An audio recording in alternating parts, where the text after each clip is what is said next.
Bienvenue à toi dans cette nouvelle vidéo, c'est un plaisir de te retrouver aujourd'hui. Et dans cette vidéo, on va voir ensemble s'il faut rappeler ou pas une femme que tu as courtisée, que tu as convoitée, que tu as rencontrée et pour laquelle tu as en fait ses coordonnées, son numéro de téléphone et que vous avez échangé. C'est une question qui peut parfois paraître banale, parfois stupide, mais le fait de rappeler quelqu'un, c'est en fait l'une des réflexions les plus importantes que l'on va avoir. C'est-à-dire qu'on a rencontré une personne, des fois ça peut durer 2 minutes, éventuellement une soirée entière. On va rencontrer cette personne et on ne la connaissait pas, c'est une parfaite inconnue, jusqu'à avoir échangé nos coordonnées avec elle. Et le lendemain, on s'est peut-être pas embrassé, il s'est peut-être rien passé. Le lendemain, on va repenser à cette personne-là, on a passé un bon moment et on se pose la question si on doit la rappeler. Et si on est dans l'abondance d'avoir rencontré beaucoup de personnes et que justement, eh bien, on n'est pas encore, on n'est pas, on va dire, en chien comme certains peuvent l'être, eh bien, on va réfléchir. Est-ce que je la rappelle ou est-ce que je ne la rappelle pas? Et tout l'intérêt de cette vidéo, c'est de choisir à écouter un petit peu à la fois le factuel, mais aussi l'intuitionnel, et il faut qu'on en parle.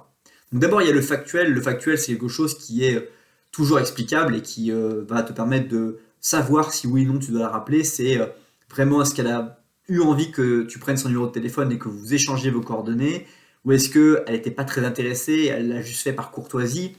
Est-ce que factuellement elle était vraiment intéressée par le niveau de conversation et la conversation que vous avez eue ensemble était vraiment de très grande qualité?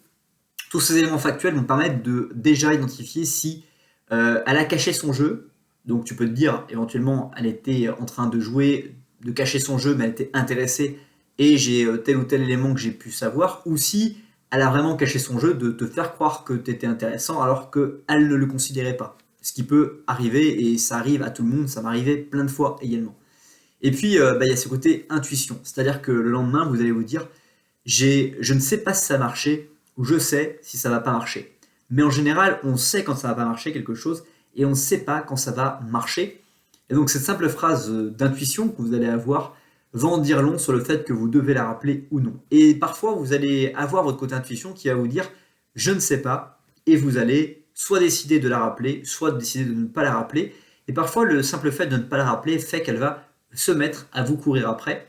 Alors c'est un petit peu l'effet qui se coule de la chose, et peut-être va motiver à faire que vous la rappeliez. Et dans ce cas-là, vous allez pouvoir réévaluer la situation et vous interroger sur le fait que vous devez ou non la rappeler. D'une manière générale, l'objectif n'est pas de rappeler 100% des numéros de téléphone que vous allez obtenir, puisque vous êtes dans une démarche d'abondance, vous êtes célibataire, et votre idée, elle est en fait de vous développer personnellement, de découvrir, de voir que vous êtes capable de pouvoir créer une relation avec un inconnu ou une inconnue, que ce soit dans une démarche de séduction ou dans une démarche seulement de relation, et de finalement voir un petit peu comment vous pouvez vous en sortir, quelles sont les choses que vous n'arrivez pas à faire, quelles sont les choses que vous avez à faire, quelles sont les choses que vous découvrez, que vous commencez à réussir à faire, que vous ne saviez pas par le passé réussir. Et c'est ça finalement le plus important.